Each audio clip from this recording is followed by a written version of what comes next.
पत्र 5। कम लेकिन महत्वपूर्ण, ज्यादा लेकिन मामूली। इटली के अर्थशास्त्री विल्फ्रेडो परेटो ने 1897 में 80/20 का सिद्धांत खोजा था, जिसे अब परेटो का सिद्धांत कहा जाता है। उनकी खोज यह थी कि 20% योगदान से 80% उत्पादन होता है। 20% कारणों से 80% परिणाम निकलते हैं और 20% प्रयास से 80% फल प्राप्त होता है। जोसेफ जुरान ने उन 20% को कम लेकिन महत्वपूर्ण और 80% को ज्यादा लेकिन मामूली की संज्ञा दी।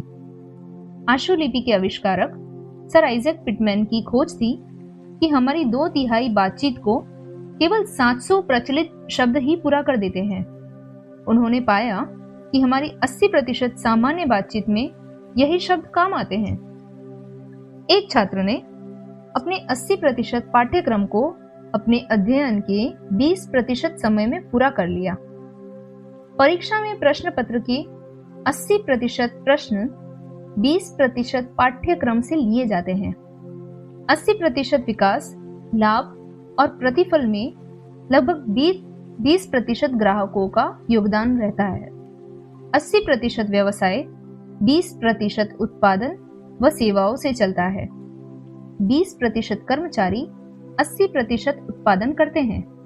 20% लोगों की राय समाज को परिभाषित कर देती है और किसी देश की जनसंख्या के 20% का योगदान उस देश की अर्थव्यवस्था को परिभाषित कर देता है। अगर आपके बिक्री विभाग में 20 लोग हैं, तो उनमें 4 बहुत बढ़िया होंगे, 6 साधारण होंगे, 10 तो बस यूं ही टहल रहे होंगे। बिक्री प्रबंधक गलती यही करते हैं कि वे उन अनुत्पादक और निष्क्रिय लोगों के साथ इस कोशिश में लगे रहते हैं कि उन्हें उत्पादक बनाया जाए, लेकिन इस वजह से वे बढ़िया काम करने वाले उपेक्षित रह जाते हैं। अपने सबसे बढ़िया काम करने वालों को खोने का सबसे आसान तरीका है कि उन्हें उन ज्यादा लेकिन मामूली लोगों के लिए उपेक्षित कर दिया जाए। सक्षम पर ध्यान दें और उन्हें और अधिक सक्षम बनाएं। 80/20 की विचारधारा न्यून से अधिक पाने का रहस्य है। औसत प्रयासों को बढ़ाने के बजाय विशिष्ट उत्पादकता को महत्व देना शुरू करें। हर स्तर पर ठीक ठाक प्रदर्शन करने के बजाय कुछ स्तरों पर उत्कृष्ट प्रदर्शन करने के लिए प्रयत्नशील रहे। व्यर्थ की मात्रा हर जगह त्रासद रूप से अत्यधिक है। आपके जीवन में जो हो रहा है उसमें से 4/5 आपको ना के बराबर दे रहा है। जिस 80% पर आपका बहुत अधिक ध्यान रहता है, वह आपको केवल 20% ही प्रतिफल दे रहा होता है। अपनी सोच को बदलें, अपने दृष्टिकोण का पुनरीक्षण करें, काम के बंटवारे का निर्धारण दोबारा करें। इसे ज्यादा लेकिन मामूली से कम लेकिन महत्वपूर्ण की ओर ले जाएं। प्रभावोत्पादकता इस बात से नहीं आती कि उन 80% का क्या हुआ, बल्कि इस बात से आती है कि आपने इस 20% का प्रबंधन, नियंत्रण व उपयोग कैसे किया। आपका 20% समय सचमुच यह बता देता है कि आप अपने जीवन में क्या है और क्या होंगे। इस 20% पर ध्यान दें और आपके जीवन का 80% अपने आप ही बेहतर हो जाएगा। पत्र 6। सम्मान की जरूरत मार्गदर्शन की जरूरत से बड़ी है। इससे पहले कि वह कुछ अपने अधिकार में लेना सीखती, उसे साझा करने, सहभागी होने को कहा गया। जब वह मुश्किल से 5 वर्ष की रही होगी, तभी से उसे अपने भाई के लिए त्याग व बलिदान का पाठ पढ़ा दिया गया, जो कि मात्र 2 साल का था। वह अभी बच्ची ही थी, लेकिन उसके माता पिता उससे एक बड़ी बहन की भूमिका अदा करने की अपेक्षा रखते थे। 3 साल बाद अब उसका अपना परिवार है और उसके भाई का भी है। वह अपने छोटे भाई के लिए अब भी वही जिम्मेदारी महसूस करती है। वह अब भी उसे सलाह देने में लगी रहती है। उसके भाई के वैवाहिक जीवन में जब भी कोई समस्या आती है, तो वह हस्तक्षेप करती है। वह भाई की पत्नी को यह बताने में लगी रहती है कि बच्चे को क्या खिलाएं, उसका लालन पालन कैसे करें। वह अब भी त्याग बलिदान करने में ही लगी है, लेकिन उसे क्या मिल रहा है? अपने प्रति किए जा रहे उदासीनता और बेरुखी के व्यवहार के कारण वेदना, दिल दुखना, रातों की नींद उड़ना और आंखों में अक्सर डबडबाते हुए आंसू। क्यों? उसका भाई अब इतना बड़ा हो चुका है कि वह अपने निर्णय खुद ले सके। भले ही कुछ निर्णय गलत साबित हुए, फिर भी भाई को लगता है कि उसे ये गलतियां करने का अधिकार है। उसे महसूस होता है कि इन गलतियों से वह बहुत कुछ सीख रहा है। उस महिला की भाभी उसे अपनी गृहस्थी में अवांछित घुसपैठ समझती है, क्योंकि उसका मानना है कि वह जिस भी ढंग से अपने बच्चे का लालन पालन करना चाहती है, उसे उसकी पूरी स्वतंत्रता मिलनी चाहिए।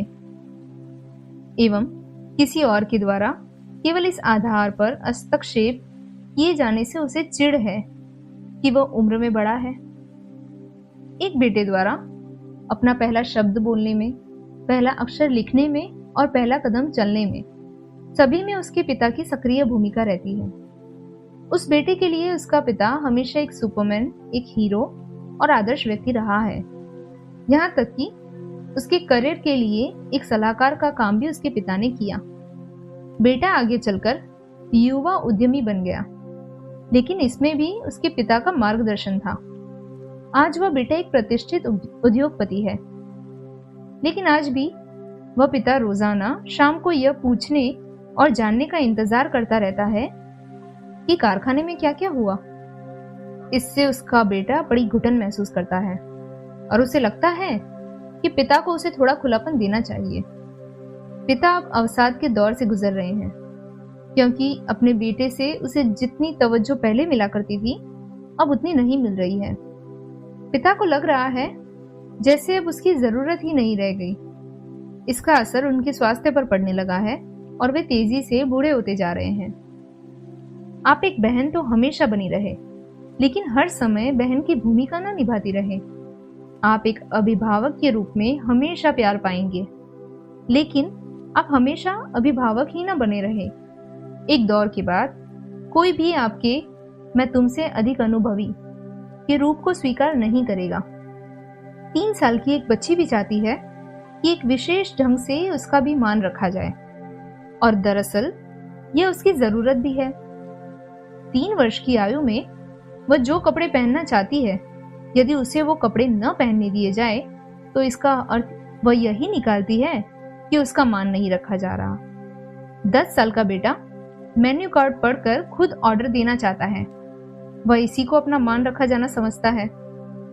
एक किशोर लड़की अपनी पसंद से सहेलियों का चयन करना चाहती है, और उसके लिए अपना मान रखे जाने का अर्थ है कि माता पिता उसकी पसंद का स्वागत करें। एक व्यक्ति जो कि आपके साथ कई साल से काम कर रहा है, इसलिए अब कुछ निर्णय वह खुद लेना चाहता है, और उन निर्णयों को आपके द्वारा न बदलना या नकारा न जाना उसकी नजर में उसका मान रखा जाना है। हर आयु और जीवन की हर अवस्था अपने साथ मान सम्मान के लिए एक भावना रखती है, और आपको उस भावना का आदर करना चाहिए। भले ही हमारे इरादे नेक हो, लेकिन कभी कभी लोगों का मार्गदर्शन करने से, विशेष रूप से बिना मांगे ऐसा करने से, उन्हें लगता है कि उनके सम्मान को ठेस लगी है। सम्मान की जरूरत मार्गदर्शन की जरूरत से बड़ी होती है। दूसरों को सम्मानित होने का एहसास कराएं, ये आपका काम है। वे आपसे मार्गदर्शन मांगे, ये उनका काम है। भय रहित जीना ही जीना है। अगर आपने कोई चोरी नहीं की है, तो किसी से डरने की आवश्यकता ही क्या है।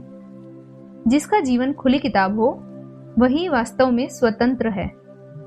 अपने बारे में की जाने वाली सबसे अच्छी प्रशंसात्मक टिप्पणी यह है कि मैं एक खुली किताब हूं। पत्र 7। जीवन हमारी मृत्यु को नहीं टालेगा, इसलिए हम भी जीवन को न टालें। प्रबंधन का तनाव क्यों रहता है? कारण है किसी काम को टालते रहना, यानी कोई काम जिस समय किया जाना चाहिए था और जिस समय वह किया गया, उसके बीच का समय अंतराल इस तनाव का कारण बन जाता है। टेक्नोलॉजी गैप क्या होता है? यह है काम को करने के लिए किसी बेहतर तरीके का उद्योग में आ तो जाना, लेकिन उसे अभी तक अपनाया न जाना। जो काम आखिरकार किया ही जाना है, उसे आज ही क्यों न कर दिया जाए और तनाव से बचा जाए। यदि काम करने का कोई बेहतर तरीका है, तो इससे पहले कि कोई और उसे अपनाकर आगे बढ़ जाए और हमें फिसड्डी बना जाए, हम ही उस तरीके को क्यों न अपना ले। जब हम ये जानते हैं कि अमुक चीज बुरी है, तो उसे अभी क्यों न छोड़ दिया जाए। नए वर्ष का इंतजार क्यों किया जाए, कल का इंतजार क्यों किया जाए।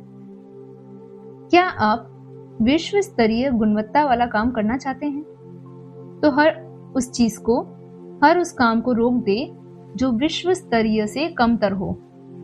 क्या आप किसी ऐसी गलती के लिए माफी मांगना चाहते हैं जो हुई तो पहले कभी थी, लेकिन उसका पता आपको अभी चला है, तो ये माफी तुरंत मांग ले, वरना आप अपराध बोध में उलझे रहेंगे।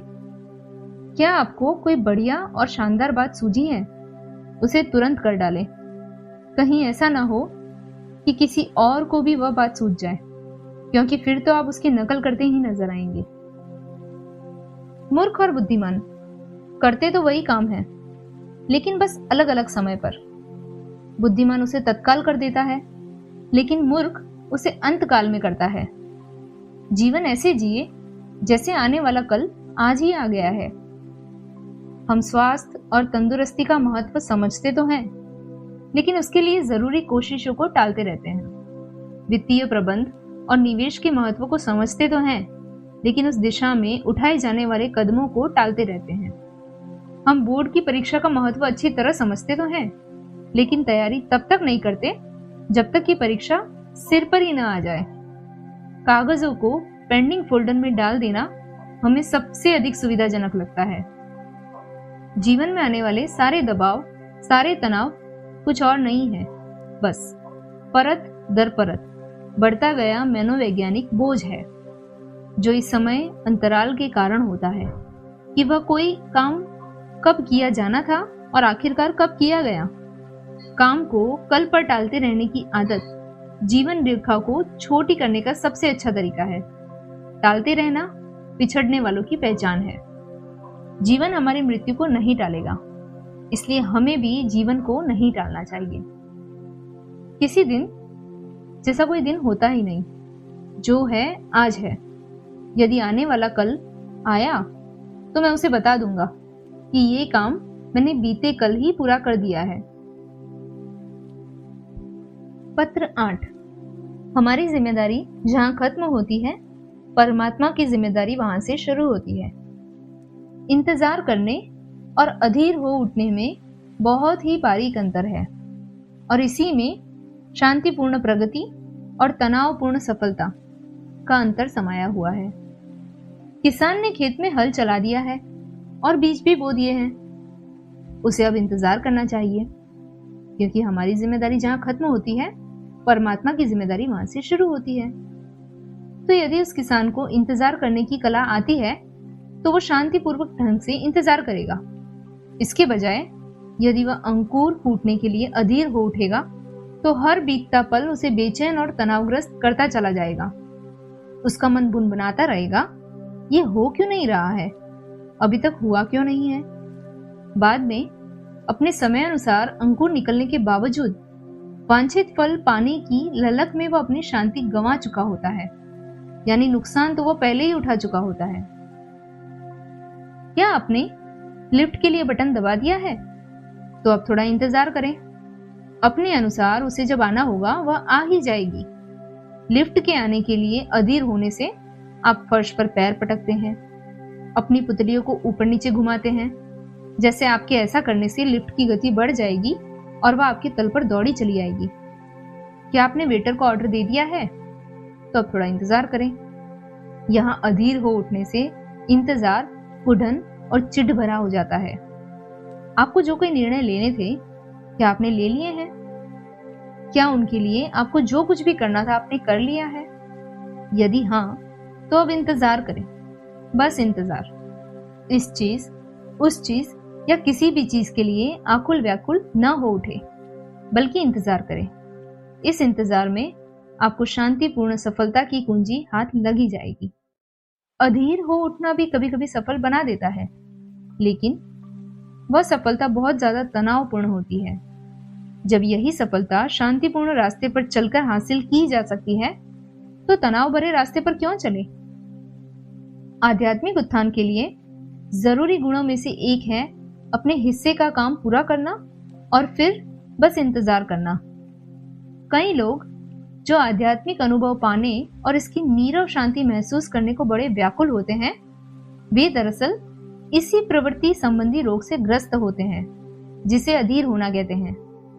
अधीर हो उठने पर मिलने वाले अनुभव में आप वांछित अनुभव के साक्षी होने के बजाय अपने अहम के साक्षी बनकर रह जाते हैं। वह तो केवल इंतजार में डूबा साक्षी होना ही है, जिसमें आध्यात्मिक अनुभव स्वयं को प्रकट करता है। आप अधीर हो उठना छोड़ दे तो तनाव भरी सफलता भी आपसे छूट जाएगी। अपने हिस्से का काम करना और इंतजार करना सीख ले। शांतिपूर्वक प्रगति का यही रास्ता है।